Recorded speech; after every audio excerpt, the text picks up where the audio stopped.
AM show on 3 Magic Talk and online. We're 4 minutes away from 7. Good morning to you. Now, you may remember all the fuss in supermarkets when vegans were stamping stickers across meat products in the freezer. Well, look out, the group is back and now they're targeting road signs. They called themselves the Gummy Bears. Sort of cutesy. And joining us now is Gummy Bears spokesperson Michael Morris. Michael, g'day, good morning. Yeah, good morning. So you will use the stop signs, will you? Yes, we're using the stop signs. To say stop eating animals? Stop eating animals. Why? Why should we stop eating animals? Because it is actually the worst injustice in the history of this planet in terms of numbers and severity of suffering. We don't need to eat animals.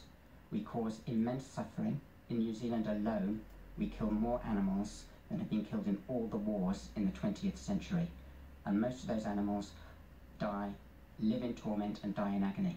It is absolute travesty of any sort of justice. Okay. Now what about the vandalism on the signs? Because they're not your signs, are they? There we are conducting a civil disobedience campaign, which is a time-honoured campaign, right back from the time of the suffragettes, Gandhi, more recently, the Hong Kong protests and Extinction Rebellion. Springbok Tour, I think, did this as well. That's right, yes. In fact, that's where we got the idea from, right back in 1981. It's not original, no. Okay, but this is not your property. It's like graffiti in many ways. It is like graffiti, but we are up against a huge disparity of power. The meat industry can afford television advertising.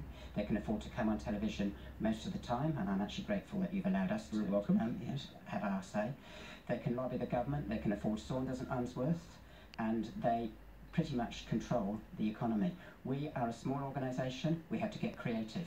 A few road signs, when you compare it with 118 million crippled birds in agony, government report found that 38% of chickens in New Zealand are in absolute agony from lameness, so that we can have our chicken nuggets when we don't even need them.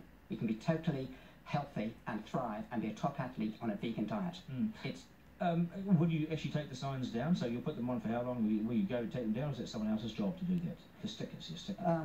There tends to be natural attrition. I don't see any more Stop the Tour stickers on there. I don't think Hearts took their stickers down. No, I don't think so. You just think people come and rip them off anyway? People will probably come and rip them off. We do have to replace them occasionally. We may get onto a different campaign later. So vegan, so you're vegan. So you were vegan when? When did you turn vegan? I turned vegan in 2003. Right. Before that, you were vegetarian. I was vegetarian since 1984. So what's a vegan? So vegan is no animal products whatsoever. Yeah, vegetarian won't eat anything that kills an animal directly, so no meat. And that's a visceral response. Most people realise that, killing a meat involves eating killing.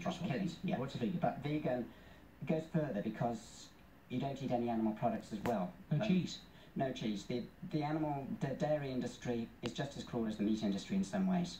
The egg industry as well, with the so no feta, no goat's milk? No goat's milk. No milk? No cow's milk. What sort of milk do you have? There's soy milk, there's rice milk, there's macadamia milk, almond milk. Now that hemp seeds are becoming illegal, there's hemp milk, which is just entering the market. Interesting. I'll look out for your stop signs around the place, Mark. But if we were to listen to you and you were to have an impact and achieve the goals that you want to achieve, do you accept that this country would spiral into economic downturn? In fact, it would be a great recession. Quite on the contrary, there's already meat in 30 years' time, according to a recent report by an American think tank. We are going to have precision fermentation that could churn out any molecule we like. Meat is on the way down anyway. Now, there are, again, historical precedents for that. The US South, relied heavily on slavery for its economy, and they used the same arguments then. Lord Nelson used the same argument, that great hero, saying that we need slavery for the economy. Well, slavery was abolished in Britain in 1837. It was abolished in America soon afterwards. The economies of both those countries have thrived. Michael, we thank you very much. Hands off the Gummy Bears too, don't you touch those Gummy Bears. Yeah, Gummy Bears aren't actually vegan, but there is a vegan option available. A vegan Gummy Bear. Okay, thank you very much. Okay. My favourite flavour, yellow. Okay, thank you very much. Gummy Bears spokesperson, Michael Morris. This is the AM